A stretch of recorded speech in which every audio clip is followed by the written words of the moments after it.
Hi guys, and welcome back to the channel at Diagnostic. So in this video, Mr. Patrick is cleaning Audi A8 for us. We've done a rock arm service on that vehicle. Mr. Dave is working on RS5, which we've done an engine. Miroslav was working on the Touareg, which is behind me. But mainly in this video, we will be working again on a diesel engine. And it's a 210 kilowatt 3-liter TDI third generation Audi A8. I will not talk too much about it because it's better to listen to it. Unfortunately, I have to open the bonnet from the wrong side because Audi is too lazy for £1 million to put the bonnet release handle on the correct side. And there is a mysterious tapping mechanical noise coming from this beautiful engine. So this is 67 plate, so 2017. And the car done only 30,000 miles. So again, same engine code like the video before, Delta Delta Victor, and engine looks clean. I don't see anything wrong from the top of it. There's no coolant leaks, no oil leaks. The car also had a full service history, and unfortunately this is how the engine sounds like. So as you can see, it's only 30,000, just over 30,000 miles on the clock. So from inside you can't really hear nothing, but as soon as we will come out you will hear it.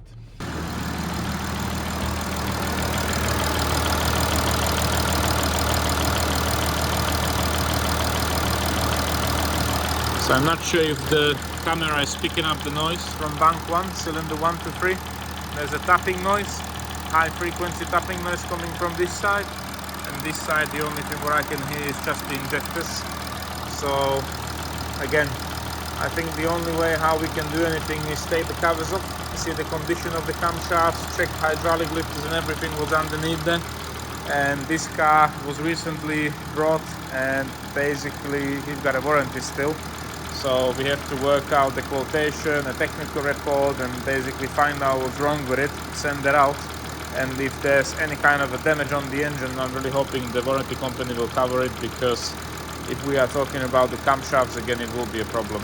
But I'll probably plug it on the diagnostic just in case to have a look at the injectors and everything, and we'll go from there.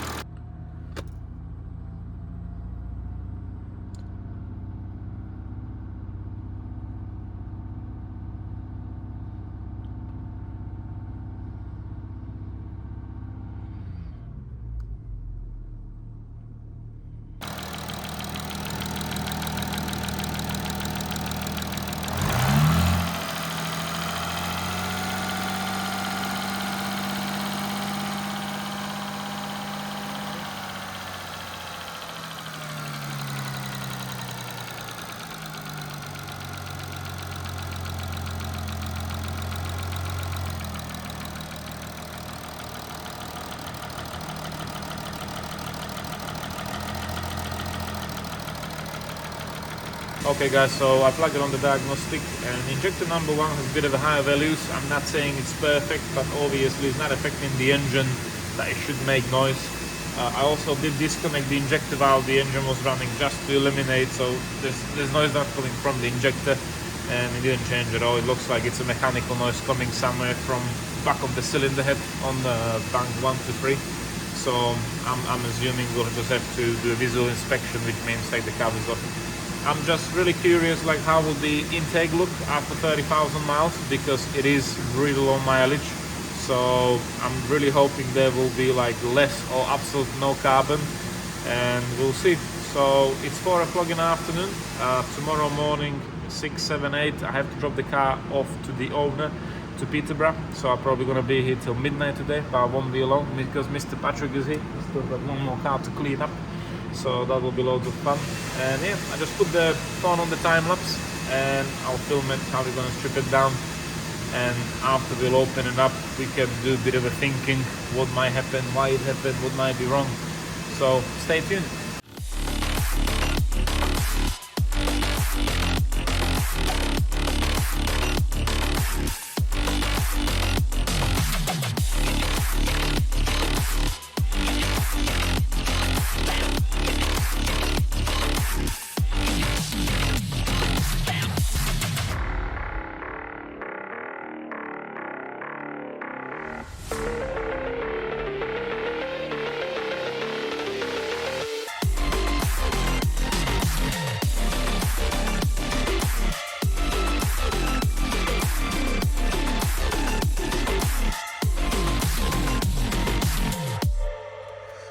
Okay guys, so here we are again, Deja vu, unfortunately, DDV engine code, and as the last time, the carbon buildup is not that bad like on the previous one, which was around 80,000. This is just over 30,000 miles, so I believe if the carbon cleaning was done by a chemical which goes into the intake and then do oil change, it will help quite a lot.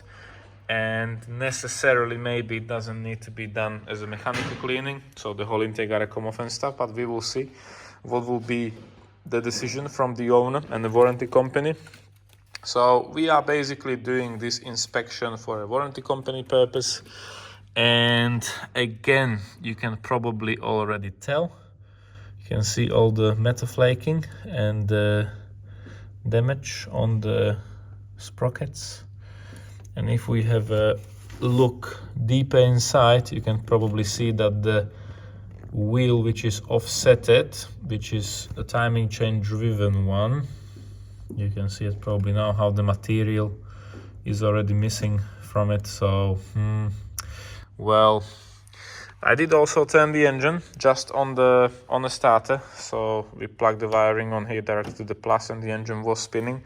So we check all the hydraulic lifters and looks like all of them are spitting oil out, which is good. However, I was a bit shocked and surprised at the same time, because look at the timing chain again.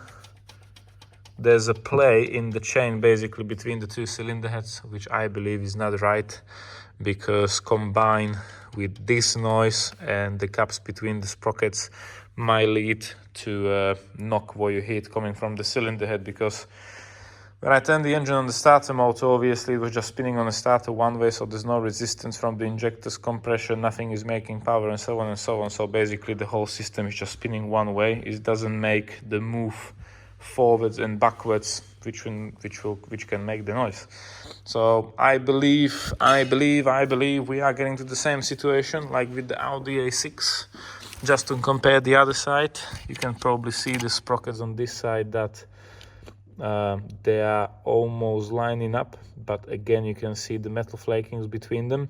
So I'm not sure what's the condition. The only way how to find out, we have to take the pre-tension away to put a tool in them to lock them, so the spring is not basically pressing the material into each other, and we will see what's the play. But to do that, we gotta take the engine out and drop the whole timing off. And just to compare the other side quickly, you can see that these sprockets are basically almost overgapping edge to the edge, especially the inlet one, which is this one over here. So it is a difference. The left one, the exhaust one, you can see they are almost aiming next to each other, but this one is definitely overgapping, so I believe that's on the limit. But the only way at the moment is just put it back together. We have to do like a technical report for the warranty company. We also have to do like a basic quotation. So I believe the carbon buildup will not be covered under warranty, because that's a tear and wear how the engine is running. So that's just a precaution what the owner wants to probably do. But definitely camshaft set with all the sprockets, gears and everything. And we don't necessarily have to do the whole chains, because obviously there's not a problem with the chain, but there's a problem with the tensioner. And I think these cars have the upgraded tensioner with the O-ring going to them. So unleased, if not the whole chain, we can do just the old tensioner on this, which will cut the price quite a lot, because just the whole timing chain kit, whatever needs to go on, it's almost £1,000 just for the chains and brackets and everything. So yeah, well, I put a time lapse on again. I have to put it back together. I think we've done loads of evidence for the warranty company, and tomorrow I'll be dropping the car to Peterborough, because I'm going to Sandy to pick up another car from Copart, unfortunately. I'll probably do a video so you know what I bought. But yeah, right now we have to concentrate on this. It's basically 8 in the evening. Tomorrow 6 o'clock the car should be put it back together and run. So let's get to it.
the next day. Okay guys, so here we are back in the garage, in the office, and obviously I was working on the computer a bit. I am able to use this device and I'm able to send emails from time to time, but I'm not able to answer on all the emails, it's just too many. So ideally, if you want to contact us, just give us a shout on the mobile phone, because the emails sometimes are absolutely mental. I just don't have time to answer all of them. I've done a quotation after the check what we've done on the Audi A8, where you've seen with the funny noises and so on and so on. And I was given a booklet from a company. It's a GC guarantee, GC Motors, never heard of them. But obviously this is the company and they provide some kind of guarantee warranty on the car what you've seen. So I didn't open up the booklet, there's some information, email, phone number and so on and so on. I was reading a bit of a step by step how the warranty should be claimed. So I think we did follow their procedure what they're requesting. Obviously the owner was paying for this inspection what we've done, or the visual check of the camshafts and everything what you've seen. And we did charge them 5.5 hours of labor, which comes to £470 I believe. So obviously we check it, we've done a video evidence, we also done some pictures, and based on that I've done a quotation for the company, and I also done like a technical report. So if we will check the quotation what I send out, and if you really want to know, you better sit down, because the prices will be absolutely mental again. So the most expensive from the whole job is the camshafts, obviously, intake and exhaust, and also we will be doing the whole timing chain. So that means the chain was loose, it was rattling. It's really hard to say if it's stretched, but most of the time it's just the oil tensioner which is failing. But the owner of the vehicle went through the booklet and he said if one of the components is failing, somehow they should cover the whole lot. So we put in the quotation the whole timing chain kit with everything. So material wise it comes to £6,200 including VAT. We did put 24 hours of labor, and plus the owner will be paying extra to remove the inlet manifold what you've seen. It's a bit of a full of carbon, and that will be cleaned up, so that will be additional 3 hours of labor plus few gaskets for the inlet manifold.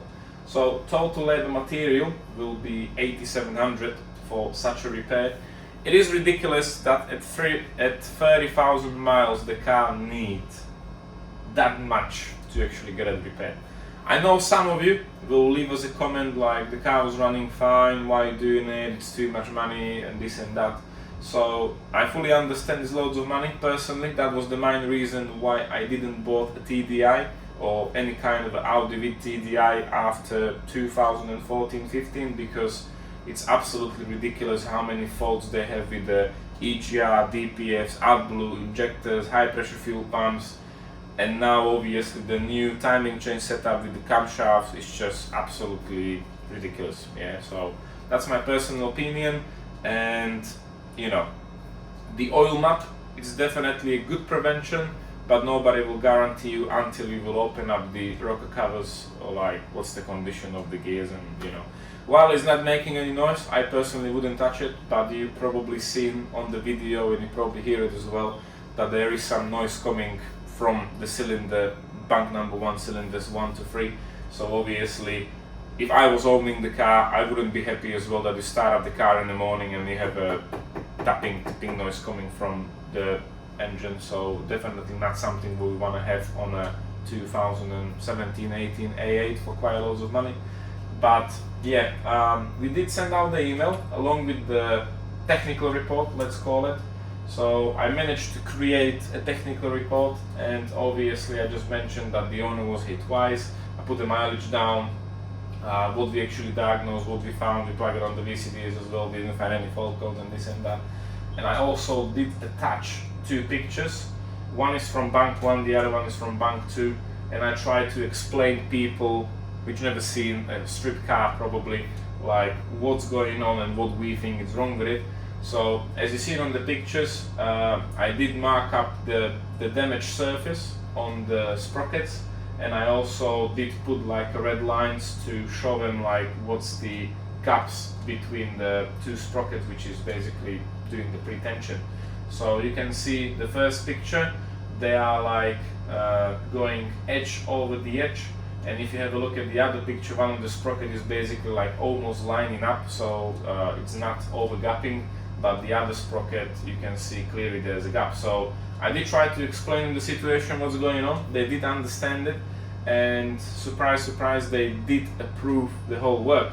So obviously we put ourselves in a bit of a tricky situation right now, because the owner wants to get the car done as soon as possible, which I understand. The warranty company didn't prove it, so that's fine, but we have to get all the parts, and unfortunately the camshafts are always on back order because they are manufacturing them in really high numbers, I believe, right now.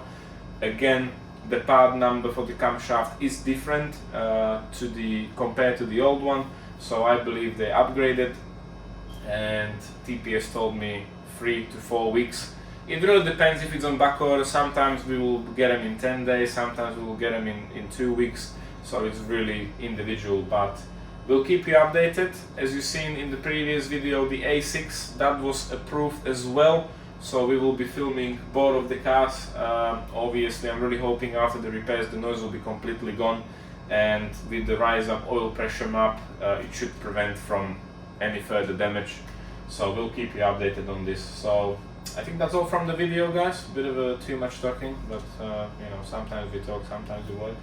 And definitely thank you very much for watching. I'm really hoping some of you who's buying the car or have such a car is a bit of a helpful, and we will see you in another video where we will be finally working on cars. So thank you very much, and we'll see you in the next one.